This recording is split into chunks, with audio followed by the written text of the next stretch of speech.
मैं हज़रत बाबा ताजुद्दीन रहमतुल्लाह अलैह और हज़रत बाबा ताजुद्दीन ट्रस्ट का सेक्रेटरी ताज अहमद राजा, आप लोगों को मैं तहे दिल से मुबारकबाद देता हूँ। और सरकार ताजुल औलिया का 163वां हम जन्मोत्सव बर्थडे मनाने जा रहे हैं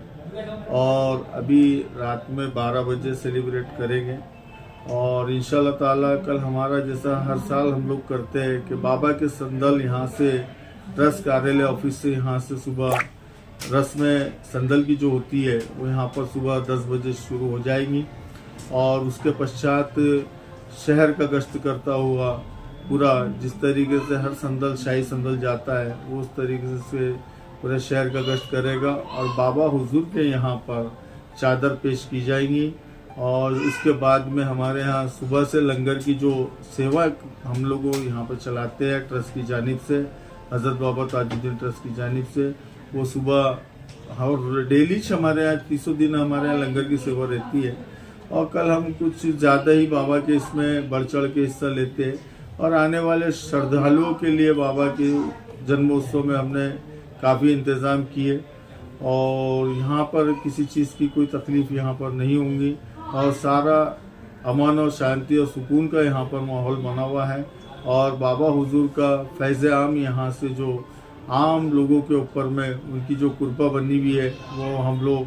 हज़रत बाबा ताजुद्दीन ट्रस्ट की जानिब से कि इसी तरीके से हमारे देश के अंदर में अमन चैन सुकून सारे देशवासियों में एक सुकून बना रहे और बाबा का आशीर्वाद पूरे देशवासियों पे रहे और यही फैज़ान ताजुल औलिया और बाबा का फैज़ हमेशा क़यामत तक चलता रहे। मैं हज़रत बाबा ताजुद्दीन ट्रस्ट के सेक्रेटरी ताज अहमद राजा, अस्सलाम वालेकुम। आपको बाबा ताजुद्दीन रहमतुल्लाह अलैह के जन्म उत्सव के मौके पे आपको शुभकामनाएं देता हूँ।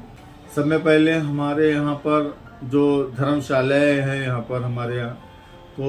धर्मशाला में हम लोगों ने उसकी व्यवस्था की है और यहाँ पर हमारे यहाँ पे 9 एक कम से कम 5-5 10-10 हज़ार के जो हॉल बने हुए हैं उसके अंदर में भी मुसाफिर खाने हैं। इस तरीके से हमने सब तरीके से बहाने रहने की भी व्यवस्था अच्छे तरीके से की है और बाकायदा सब चीज़ का जो भी इंतज़ाम होना चाहिए वो सब सारी चीज़ों की व्यवस्था बाकी सारा ट्रस्ट जो है वो काम कर रहा है इसके ऊपर। मैं आपको यहाँ पर बताना चाहता हूँ कि हमारे नागपुर शहर के पुलिस कमिश्नर अमितेश कुमार साहब ने यहाँ पर हमारे को अच्छा बंदोबस्त दिया है और यहाँ डीसीपी जो जोन 4 के है मिस्टर सागर साहब तो वो भी हमारे को कल आके कोऑर्डिनेट किया और हमारे पार्टी थाने के जो थाना इंचार्ज है थाने के थानेदार जो है उन्होंने भी यहाँ पर व्यवस्था का कल जायजा किया क्योंकि कल हमारे यहाँ पर एक जो बगदाद शरीफ से सैयद शहजादे गौसुल वरा शेख हसमुद्दीन अल जिलानी कादरी जो बगदाद से आए थे तो पुलिस का उसके अंदर में भी हमारे को हमेशा सहयोग मिलता है। और एक हमारे यहाँ पर जो एक सज्जादगा जो यहाँ पर आए गौस पाक का क्योंकि इंटरनेशनल लेवल के ऊपर में हमने पैगाम ताजुल औलिया कल कॉन्फ्रेंस रखा था उसके अंदर में भी कैसा है कि काफ़ी लोगों ने उसमें बढ़ चढ़ के हिस्सा लिया था और बाबा हुजूर के यहाँ पर एक जो कई बरसों में यानी हमने हमारे पिताजी ग्रैंडफादर वगैरह ने बताए थे कि कभी कोई आए थे पीर नजमुद्दीन उसके बाद में उनके वंश जो है 28वीं वंश वो यहाँ पर आके गई तो कैसा है कि यहाँ इंटरनेशनल लेवल के ऊपर में जो पैगाम ताजुल औलिया हम जो कॉन्फ्रेंस जो सूफी संतों की जो पैमाना है सूफी संतों की जो लोगों का जो समाज के अंदर में और मज़हब के अंदर में जो शांति और सद्भावना और सब एकता का जो बनाया जाता है वो सब सारी चीज़ों का हम लोग यहाँ पर वो काम कर रहे हैं और सारी चीज़ों का पुलिस व प्रशासन अपना काम कर रही है। और हज़रत बाबा ताजुद्दीन ट्रस्ट की जानिब से वॉलंटियर्स का इंतज़ाम किया गया है, वॉलंटियर्स बड़े तादाद में हमने रखे गए और सारी चीज़ों की व्यवस्था ताजाबट ट्रस्ट ने कर। एक कैसा है कि हज़रत बाबा ताजुद्दीन ट्रस्ट ने एक मेडिकल कैंप का कल आयोजन किया है। मल्टी स्पेशलिटी हॉस्पिटल ताजाबट ट्रस्ट इसका चैरिटी कर रहा है और वो कल ओपनिंग हो जाएगा और उसके बाद में कैसा है कि हम फैजान ताजुल औलिया ओल्ड एज होम जो इरशाद मौलाना प्रोग्राम करते हैं, तो अभी थोड़ी देर के अंदर में दरबार परिसर के अंदर में अभी हम लोग उसका उद्घाटन करने जा रहे हैं। तो कैसा है कि हम मेडिकल की भी व्यवस्था यहाँ पे करी है और हमारे पास में एम्बुलेंस वगैरह की सारी व्यवस्था है यहाँ पर। तो हम लोग कैसा है कि मेडिकल कैंप से लेके डॉक्टर को, अतिरिक्त डॉक्टर जो मेडिकल के बुलाना और यहाँ के जो प्राइवेट डॉक्टर की सेवा जो रहती है, वो सब सारी चीज़ों का हम लोग यहाँ पर इंतजाम करते हैं। बाबा का जो संदेश है कि एकता का प्रतीक है हजरत बाबा ताजुद्दीन, और ताजुद्दीन बाबा के यहाँ पर सभी धर्म सभी जाति के मानने वाले, और बाबा का फैजान जो है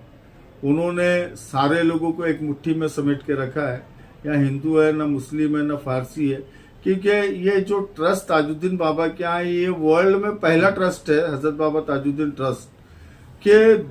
9 जात के लोग इस ट्रस्ट के अंदर में यहाँ पर कैसा है डिस्ट्रिक्ट कोर्ट यहाँ पर अपॉइंटमेंट करती है। तो एक उदाहरण देश के अंदर में ये एक बहुत बड़ी चीज हमारे को देखने को मिलती। किसी भी मंदिर में जाओ या किसी मस्जिद में जाओ या किसी गुरुद्वारे में जाओ, तो उसके अंदर में कैसा है कि कहीं मुसलमान दिखता नहीं है, कहीं हिंदू नहीं दिखता है। तो कैसा अलग अलग मजहब के अपने अपने मजहब के उन्होंने बनाया, लेकिन ये एक इंस्टीट्यूट है कि हजरत बाबा ताजुद्दीन रहमतुल्लाह अलैह का, कि ये इंस्टीट्यूट के अंदर में हजरत बाबा ताजुद्दीन ने 9 जात के 9 लोग रखा है। तो सरकार ताजुल औलिया का उस समय का फ्रेम जो हुआ था, सेशन कोर्ट हाई कोर्ट का जो फ्रेम बना था सेशन का, वो आज भी वो स्कीम जो है वो यहाँ पर अमल बजावनी हो रही है। ये ट्रस्ट 3 साल का रहता है, 3 साल के बाद में फिर से अपॉइंटमेंट होते हैं बाय प्रोसेस। तो इस तरीके से बाबा ने कैसे सभी को, सभी जात के, सभी मजहब के लोगों को एकत्र करके जोड़ के रखा है। और ऐसा बाबा आज भी इसी तरीके से आज हिंदू भी यहाँ बाबा में श्रद्धा के साथ में बड़े बड़े संदल लेकर आते, केक लेकर आते, बड़े बड़े लंगर करते। तो सारी व्यवस्था सारे समाज के लोग यहाँ पर आके एकत्र होते, और यही मैसेज इंसानियत का, पैगाम का है। और ये पैगाम का और ये कयामत तक पैगाम और यहाँ का शफाखाना ताजुद्दीन बाबा का चलता रहेगा और सब पे फैज़ बना रहेगा।